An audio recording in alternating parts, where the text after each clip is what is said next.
Good evening. రాజకీయ పార్టీలు, ఎన్నికలు, ఉచిత హామీలు, దీనికి సంబంధించి 2013 సంవత్సరంలో వచ్చిన బాలాజీ తీర్పు, అంటే బాలాజీ కేసుకు సంబంధించిన తీర్పు, ఆ తీర్పుని ప్రస్తుతము అంటే ఆగస్టు 24, 2022 సంవత్సరంలో సుప్రీంకోర్టు ఆ బాలాజీ జడ్జిమెంట్ని పునఃసమీక్షించడానికి ఒక నిర్ణయం తీసుకోవడం. ఈ అంశాలన్నీ కూడా మనం ఈ క్లాసులో మాట్లాడుకుందాం. ఈ అంశం ఏమిటి అంటే, రాజకీయ పార్టీలు చేసే ఉచిత వాగ్దానాలు, ఉచిత హామీలకు సంబంధించిన వాగ్దానాలు. మీ అందరికీ తెలిసి ఉంటుంది, లోక్సభ ఎన్నికల ముందు, అసెంబ్లీ ఎన్నికల ముందు రాజకీయ పార్టీలు ప్రచారంలో పాల్గొనేటప్పుడు ఒక మేనిఫెస్టో అని విడుదల చేసి, మీరు మాకు ఓటు వేసి మమ్మల్ని అధికారంలోకి తీసుకొస్తే మా మేనిఫెస్టోలో ఉన్నవన్నీ కూడా మేము మీకు అందిస్తాము అని. ఉదాహరణకు చూడండి, కొన్ని రాజకీయ పార్టీలు ఉచిత విద్యను అందిస్తాము అంటే, కొన్ని రాజకీయ పార్టీలు కలర్ టీవీలు ఇస్తామని, మరికొన్ని రాజకీయ పార్టీలు మొబైల్ ఫోన్లు ఇస్తామని, మరికొన్ని రాజకీయ పార్టీలు ఉచితంగా గ్యాస్ సిలిండర్లు ఇస్తామని, మరికొన్ని రాజకీయ పార్టీలు ఉచిత ఇంటర్నెట్ కనెక్షన్లు ఇస్తామని చెప్పి రకరకాల వాగ్దానాలు చేయడం జరుగుతుంది. అయితే సాధారణంగా ప్రజలు అమాయకులు కాబట్టి ఆ రాజకీయ పార్టీలు చేసే వాగ్దానాలు నిజమవుతాయేమో, వారి బతుకులు బాగవుతాయేమో అని ఒక ఆశతో ఆయా రాజకీయ పార్టీలకు ఓటు వేయడం జరుగుతుంది. అయితే ఆ రాజకీయ పార్టీ అధికారంలోకి వచ్చిన తర్వాత వారు ఇచ్చిన వాగ్దానాలు నెరవేరుస్తున్నారా లేదా? ఉదాహరణకు చూడండి, 2013 సంవత్సరంలో సుప్రీంకోర్టు నుంచి ఒక తీర్పు వచ్చింది. దాన్ని బాలాజీ తీర్పు, బాలాజీ కేసుగా మనం చెప్తాం. ఆ కేసులో సుప్రీంకోర్టు చెప్పింది ఏమిటి అంటే, అక్కడ కేసు ఏమిటది, రాజకీయ పార్టీలు ఈ విధంగా వాగ్దానాలు చేస్తున్నారు. అంటే ప్రజల్ని ఆశపెట్టి, మభ్యపెట్టి ఓటు వేయించుకోవడం అనేది కరప్షన్ కిందకు వస్తుందా రాదా అనేది ఒక ముఖ్యమైన అంశం. అప్పుడు సుప్రీంకోర్టు ఏం చెప్పింది అంటే, ఇది ఒక రాజకీయ పార్టీకి చెందిన అభ్యర్థి చేసిన వాగ్దానం కాబట్టి దానికి ఆ రాజకీయ పార్టీ అభ్యర్థి వ్యక్తిగతంగా బాధ్యుడవుతాడు తప్ప అది రాజకీయ పార్టీకి సంబంధం లేదు అని సుప్రీంకోర్టు 2 జడ్జ్ బెంచ్ ఒక తీర్పు ఇవ్వడం జరిగింది. ఇక ఆ తర్వాత మిగతా రాజకీయ పార్టీలు వేరే వేరే రాష్ట్రాల్లోనూ, అలాగే లోక్సభ ఎన్నికల సమయంలోనూ విపరీతమైన వాగ్దానాలు చేయడం మొదలుపెట్టాయి. మరి ఈ ఫ్రీ బీస్ అనేది ఇలా ఇవ్వడం వలన ఆర్థికంగా భారం పడుతుందా లేదా? అలా ఇవ్వడం అనేది ఒక మంచి పద్ధతేనా? ఈ విషయం మీద బోలెడంత మంది మేధావులు, అలాగే ప్రజలు బోళ్ళని చర్చలు జరిపారు. ఇక చర్చలు జరిపిన తర్వాత ఈ విషయం మళ్ళీ సుప్రీంకోర్టు దగ్గరికి వెళ్తే, సుప్రీంకోర్టు తీసుకున్న నిర్ణయం ఏమిటి అంటే, ఆగస్టు 24, 2022 సుప్రీంకోర్టు భారత ప్రధాన న్యాయమూర్తి జస్టిస్ ఎన్వి రమణ గారు తీసుకున్న నిర్ణయం ఏమిటి అంటే, 2013 బాలాజీ కేసుకి సంబంధించిన తీర్పు ఏదైతే ఉందో ఆ తీర్పును పునఃసమీక్షించడానికి 3 జడ్జిల బెంచ్ని ఏర్పాటు చేస్తామని చెప్పడం జరిగింది.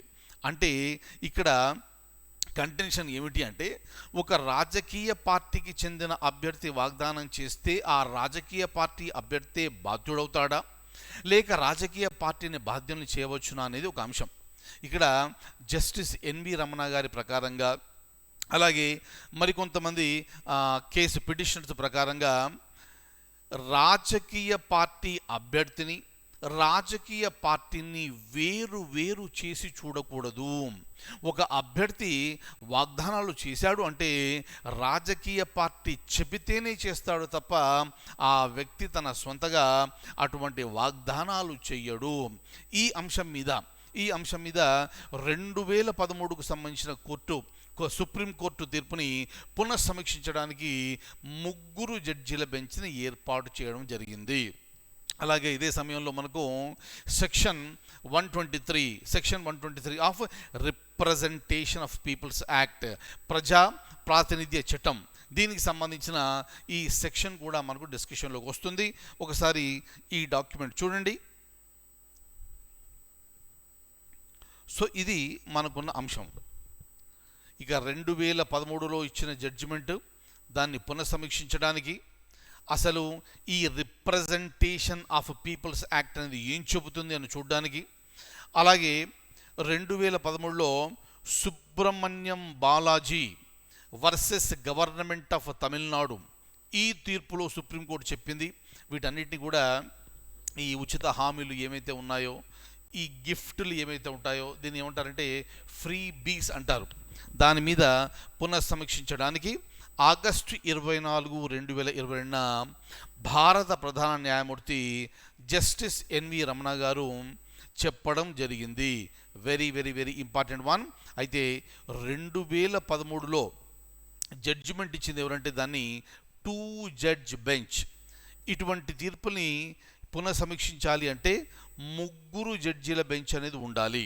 ఒకవేళ భవిష్యత్తులో దీన్ని కూడా పునఃసమీక్షించాలి అంటే 5 జడ్జీల బెంచ్ అనేది ఉంటుంది. దాన్ని కూడా పునఃసమీక్షించాలి అంటే 7. ఆ విధంగా ఈ నెంబర్ అనేది పెంచుకుంటూ వెళ్ళడం జరుగుతుంది. Very very very very very important.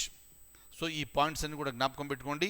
అలాగే మీరు జ్ఞాపకం పెట్టుకోవాల్సిన ఇంకో ముఖ్యమైన అంశం ఏమిటి అంటే section 123 of representation of people's act. Clear?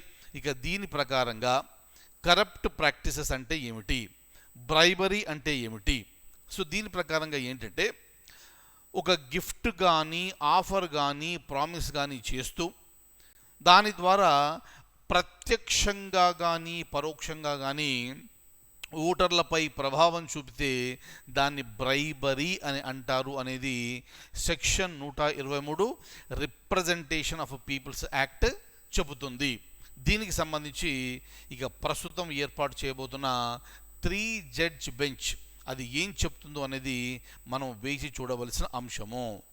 So ఈ విధంగా ఇటువంటి పాయింట్స్ అన్నీ కూడా ఎగ్జామినేషన్ పరంగా చాలా ఇంపార్టెంట్. జాగ్రత్తగా చదవాలి, జాగ్రత్తగా జ్ఞాపకం పెట్టుకోవాలి.